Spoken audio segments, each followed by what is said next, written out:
لفظوں کے اندر موجودہ جو کرنٹلی ایشو چل رہا ہے اس وقت پورے پاکستان کے اندر، اور یہ 2-4 سال کے بعد چلتا رہتا ہے، اس کی بنیادی وجہ یہ ہے کہ 2 عالمی مالیاتی ادارے جو پوری مسلم امت کو، مسلم ممالک کو کنٹرول کرتے ہیں، FATF اور IMF، جس کے ساتھ ہمارے نوالے جڑے ہوئے ہیں، ہماری اپنی کمزوریوں اور نااہلیوں، نا اتفاقی اور بے اتحادی کی وجہ سے ہمارے نوالے ان 2 اداروں کے ساتھ جڑے، یہ جب چاہے مسلمانوں کے کسی بھی ملک کو گرے لسٹ میں یا بلیک لسٹ میں ڈال دے، IMF جب چاہے کسی بھی ملک کا قرضہ روک کر اس کو دیوالیہ کرنے کا ایک پریشر اس کے اوپر کریٹ کر دے۔ اس کی شرائط کے اندر FATF اور IMF کی شرائط کے اندر ہمیشہ سے یہ 2 شرطیں موجود رہی ہیں کہ پاکستان کے اندر 1954 سے لے کر 1974 تک 20 سالوں کے اندر 28,000 مسلمان راولپنڈی، لاہور، کراچی، فیصل آباد، ملتان کی سڑکوں پر پاکستان کی فورسز کے ہاتھوں سیدھے اسٹیٹ فائر مار کر کے 20 سالوں کے اندر 28,000 مسلمانوں کو شہید کیا گیا۔ کیوں کہ یہ مسلمان انڈیا کے اندر ایک نبوت کا جھوٹا دعویٰ کرنے والے غلام قادیانی کے خلاف تحریک چلا رہے تھے، اور ملک کے ریاستی جو اس فورسز تھی وہ چونکہ مغربی آقاؤں کو خوش کرنے کی عادی ہیں، تو انہوں نے اس کو مسلمانوں کے خلاف استعمال ہوئے اور مسلمانوں کو شہید کیا۔ مسٹر ذوالفقار علی بھٹو جس وقت 1973 کے اندر، جس وقت وہ 1971 میں یا 72 میں حکومت میں آیا، اس نے سب سے پہلے یہ نوٹس لیا، یہ چونکہ سیاسی گفتگو اس کو نہ سمجھیے، اس کو تاریخی ریکارڈ سمجھیے، اس کے بعد آج کی جو موجودہ سچویشن ہے اس کو آپ کو سمجھ صحیح آ جائے گی۔ اس نے نوٹس لیا کہ یہ کیا بات ہے کہ کلمہ پڑھنے والی فوج کلمہ پڑھنے والے مسلمانوں کو کلمہ پڑھنے والے ملک کے اندر شہید کر رہی ہے، اس کی کیا بنیادی وجہ ہے؟ تو پھر علماء کرام اس وقت اکٹھے ہوئے، تمام مکاتب فکر کے علماء نے اتحاد کے ساتھ جا کر وہاں پر اپنا بیانیہ دیا کہ دیکھیں اگر ایک سپریم کورٹ ہے، اس کا ایک ضابطہ اور اس کا ایک قواعد ہے، ایک شخص بڑا پڑھا لکھا ہے، وہ اپنی زمین کے اندر ایک بلڈنگ بناتا ہے، بنا کر اس کے باہر لکھ دیتا ہے سپریم کورٹ، اور علاقے کے فیصلے سنانا شروع کر دیتا ہے، کوئی قبول کرے گا؟ نہیں، کیونکہ سپریم کورٹ کسی عمارت یا کسی شخص کا نام نہیں ہے، ایک اتھارٹی ہے جو گورنمنٹ کسی بھی ملک کی وہ جاری کرتی ہے۔ اسی طرح نبوت یا دین جو ہوتا ہے یہ کسی کی ذاتی اجارہ داری نہیں ہے کہ جو جہاں پر بھی کھڑا ہو کر کہے کہ یہ اسلام ہے تو اس کو قبول کر لیا جائے گا، نہیں، اس کی اتھارٹی اسلام کی پہلے سے اللہ اور اس کے رسول نے طے کر رکھی ہے۔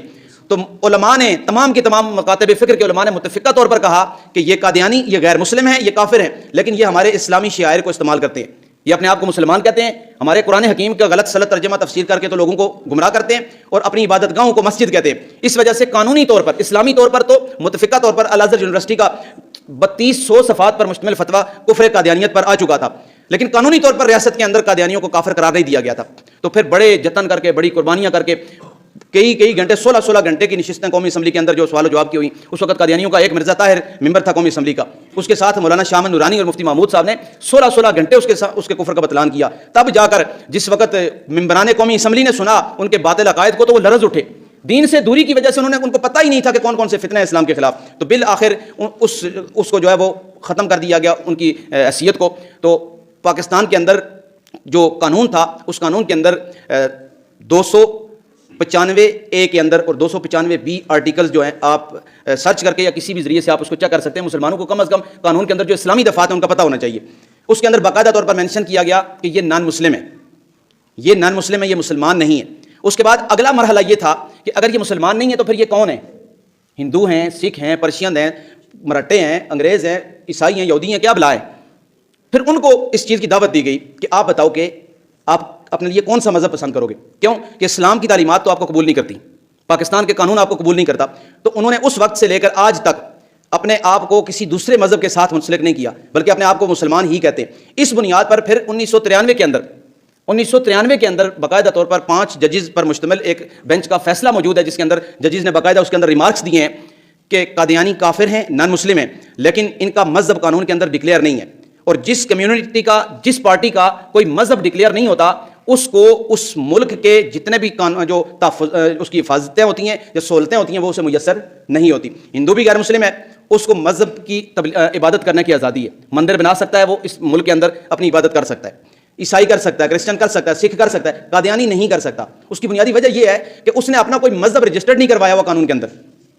قانون اسے مسلمان تسلیم نہیں کرتا، وہ اپنے آپ کو مسلمان ضرور کہتا ہے۔ اب اس کے اندر جو خرابی یہ ہے کہ وہ مسلمان نہ ہوتے ہوئے مسلمانوں کی چیزوں کو مس یوز کر کے، غلط استعمال کر کے تو مسلمانوں کو گمراہ کرنے کا ایک ناپاک کام کرتا ہے۔ تو گزشتہ دنوں کم و بیش 1 سال پہلے چنیوٹ کے اندر ایک مبارک نام کا قادیانی تھا، اس نے قرآن پاک کی تفسیر لکھی، تفسیر صغیر کے نام سے اردو میں تفسیر لکھی، اور اس میں اپنے باطل عقائد کو اس نے ثابت کرنے کی کوشش کی۔ اس پر مقدمہ ہوا پاکستان کے قانون کے تحت کہ یہ قادیانی ہے، یہ مسلمانوں کے قرآن کو استعمال نہیں کر سکتا، یہ اپنے آپ کو مسلمان نہیں کہہ سکتا، نہ اپنی کتاب کو قرآن کہہ سکتا ہے. اس پر مقدمہ چلا. اب پھر حکومتوں کی ترتیب شروع ہے آگے. پھر ہم نے IMF کے پاس جانا ہے, پھر FATF کے پاس جانا ہے. ہم نے مغربی آقاؤں کو خوش کرنے کے لیے کچھ نہ کچھ تو کرنا تھا, اور تو ان سے ہم سے کچھ ہو نہ سکا اپنے ملک کو سنوارنے کے لیے, لیکن ان کو خوش کرنے کے لیے ہماری عدالت عظمیٰ کے جج نے ایک انتہائی جھوٹ پر اور انتہائی طفل مزاجی پر بچوں والا ایک فیصلہ دیا اور جہلوں والا ایک فیصلہ دیا. جو دین اور قانون دونوں سے نابلد ایک ان پڑھ جاہل بچہ ہوتا ہے وہ بھی اس طرح کا فیصلہ نہیں دے سکتا کم از کم. لیکن اس نے اس کے اندر کی استادی ہے, چکر بازی کی ہے مسلمانوں کی آنکھوں میں دھول جھونکنے کے لیے کہ تاکہ مسلمانوں کو کچھ لگے. مینشن کیا اس نے آرٹیکل 20 کو, جس کے اندر دیگر مذاہب کو عبادت کی آزادی ہے. کیس سن رہا ہے قادیانی کا کیس سنتے ہوئے ہندو کے قانون کو اپلائی کرنے کی کیا توق بنتی ہے؟ قادیانی کے لیے ایک ہی قانون ہے, وہ پاکستان کی ایسی اقلیت ہے جس کا کوئی مذہب نہیں ہے. وہ باقاعدہ 7 شقیں موجود ہیں قانون کے ورڈ کے اندر, ورڈنگ اس کی موجود ہے کہ وہ اپنی عبادت گاہ کو مسجد کہنے کا حق نہیں رکھتے, وہ اپنی کتاب کو قرآن کہنے کا حق نہیں رکھتے, وہ اپنی عبادت کو نماز کہنے کا حق نہیں رکھتے ہیں, وہ اپنے پیشوا کو نبی کہنے کا حق نہیں رکھتے ہیں. یہ ساری ان پر پابندیاں ہیں. دوسرے معنوں میں اگر آپ دیکھیں تو وہ اسلام کے غدار تو ہیں ہی ہیں, وہ پاکستان کے قانون کے بھی غدار ہیں.